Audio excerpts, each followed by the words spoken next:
तो अखिल भारतीय तीरंदाजी प्रतियोगिता में सीएम धामी पहुंचे हैं, क्या कुछ कह रहे हैं ये आपको सुनवाते हैं। भगवान मर्यादा पुरुषोत्तम राम, भगवान परशुराम की धनुर्विद्या की बात करें, जो आज तीरंदाजी के नाम से हम सब लोग इसको जान रहे हैं, या द्वापर काल में भीष्म, अर्जुन, कर्ण या अभिमन्यु की धनुर्विद्या की बात करें, हमारा इतिहास महान योद्धाओं और वीर धनुर्धरों की वीरता और धनु विद्या का साक्षी रहा है। और राजेंद्र तोमर जी ने अभी जैसे एकलव्य विद्यालय का नाम लिया, या महान धनुर्धर, हम एकलव्य की बात करें, ये सारे के सारे हमारी इस भारत भूमि को संवर्धन करते रहे हैं। और देहरादून की जहां तक बात है, आप सब लोग जहां पधारे हैं इस प्रतियोगिता में भाग लेने के लिए, ये महान धरती तो स्वयं धनुर्विद्या के गुरु, जिन्होंने अनेकों शिष्यों को अपनी धनुर्विद्या सिखाकर एक ऐसा कीर्तिमान, एक ऐसा इतिहास हम सबके सामने रखा जो हमको हमेशा प्रेरणा देता रहा। गुरु द्रोण की तपस्थली भी यह देहरादून है। देहरादून की इस महान धरती में तीरंदाजी प्रतियोगिता का आयोजन होना अपने आप में बहुत गर्व का विषय है। हम सभी गौरवान्वित है कि आप जैसे वीर जवानों ने भारत के इस प्राचीन कौशल को चिरंजीवी बनाने का जो निरंतर कार्य किया है। और मैं भी चूंकि एक फोर्स की, एक सेना की बैकग्राउंड होने के कारण से बचपन से ही सेना और पुलिस के जवानों के कार्यक्रम को बेहद करीब से देखने का जो अवसर मुझे प्राप्त होता रहा है, उससे निश्चित रूप से मैंने हमेशा एक बात को भली भांति समझा है, भली भांति महसूस किया है और अपने अंदर समाहित किया है कि एक जवान हमेशा खेल भावना के प्रति हमेशा समर्पित रहता है, हमेशा उसका समर्पण रहता है। इसी कारण आज उत्तराखंड के मुख्य सेवक के रूप में मेरा हमेशा से प्रयास रहता है कि आप सबके बीच में उपस्थित हूं और आप सबके इस खेल को देखूं, जहां आपका उत्साहवर्धन करूं, वहीं स्वयं का भी उत्साहवर्धन करूं। अपने अंदर की ऊर्जा को कहीं न कहीं आप सबके बीच में आके ऊर्जा उत्पन्न होती है। जैसा अभी अशोक जी बता रहे थे कि आज वास्तव में मेरे लिए थोड़ा कठिन था कि आपके कार्यक्रम में मैं यहाँ पहुंच पाऊं, लेकिन मैंने तय किया था कि यथा समय जो समय आप लोगों ने दिया है उस समय में आप सबके बीच में पहुंचूं। भाइयों बहनों, जहां खेल व्यक्ति के चहुमुखी विकास के लिए आवश्यक है, लाभदायक है, क्योंकि खेल हमें जहां समय का पालन करना सिखाता है, हमारे अंदर धैर्य को सिखाता है, अनुशासन, और एक साथ समूह में एक साथ मिलकर हम कैसे काम कर सकते हैं। कभी हम गिरते हैं, कभी उठते हैं, कभी पीछे रह जाते हैं, फिर कभी आगे आ जाते हैं, हारते हैं, जीतते हैं, लेकिन फिर हारने वाले, जीतने वाले सभी एक दूसरे को गले से लगाते हैं। यही हमको जीवन के प्रत्येक किसी भी क्षेत्र में, हर क्षेत्र में हमको ये खेल और जो हमारा खेल का मैदान होता है बहुत कुछ सीखने का अवसर देता है। आज खेल के क्षेत्र में हमारे युवाओं द्वारा राष्ट्रीय, अंतर्राष्ट्रीय स्तर पर लगातार भारत का नाम रोशन किया जा रहा है।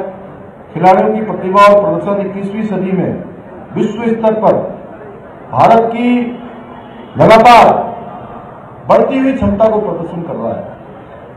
आज हमारे देश के अंदर आदरणीय प्रधानमंत्री नरेंद्र मोदी जी के नेतृत्व में समृद्ध खेल संस्कृति का विकास हो रहा है, जिसका प्रमाण हमारे खिलाड़ियों द्वारा विभिन्न खेलों के क्षेत्र में अंतर्राष्ट्रीय स्तर पर किए जा रहे ऐतिहासिक प्रदर्शन है।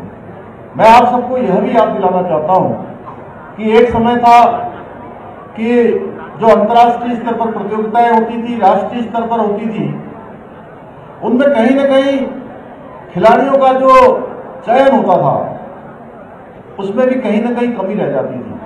लेकिन जिस पारदर्शिता के साथ, योग्यता और क्षमता के साथ माननीय प्रधानमंत्री मोदी जी के कालखंड में अब खिलाड़ियों की जो चयन प्रक्रिया है उसको भी ट्रांसपेरेंट बनाया गया है, उसको भी पारदर्शी बनाया गया है, जिसके कारण से हमारे योग्य क्षमतावान खिलाड़ी आगे आ रहे हैं। और उसका परिणाम है कि अंतर्राष्ट्रीय स्तर पर आज खेल का कोई भी मैदान हो, हर खेल के मैदान पर भारत का तिरंगा लहराता है।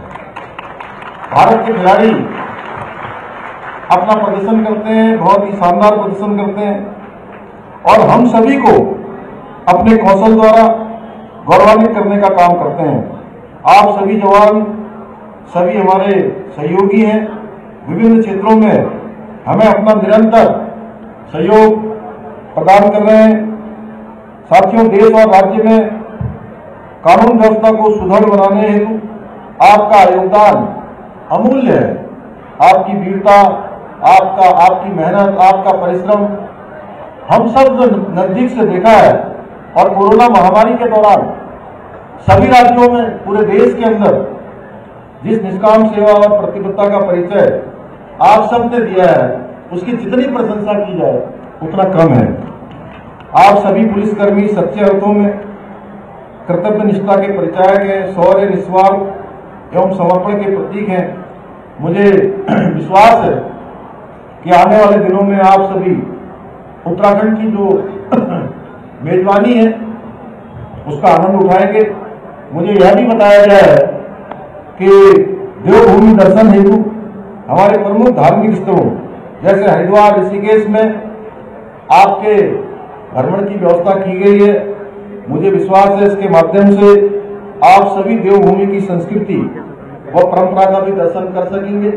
आज आप जिन क्षेत्रों में जाने वाले हैं, आने वाले समय में इन सभी क्षेत्रों में जो माननीय प्रधानमंत्री जी के नेतृत्व में हमको G20 की अध्यक्षता हमारे देश को मिली है, उन्हीं क्षेत्रों में G20 के जो सदस्य, जो डेलीगेट्स यहाँ आने वाले हैं, वह भी ऋषिकेश क्षेत्र और अन्य क्षेत्रों में जाने वाले हैं।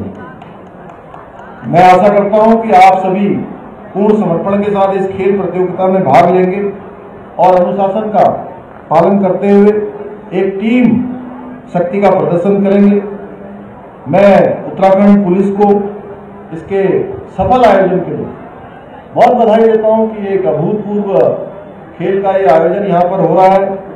और जैसा कि अशोक जी ने कहा कि खेल जो हमारा कोटा है, भर्तियों में खेल कोटा तुरंत प्रारंभ किया जाएगा।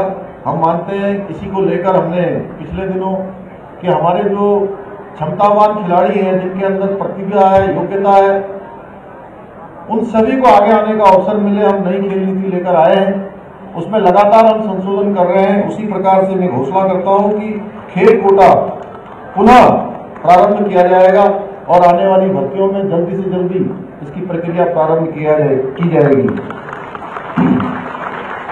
और आज के इस अवसर पर आप सभी को, आयोजन समिति को बहुत शुभकामनाएं देते हुए कि ये आयोजन निश्चित रूप से हमारे लिए एक बहुत गौरवान्वित करने वाली क्षण है।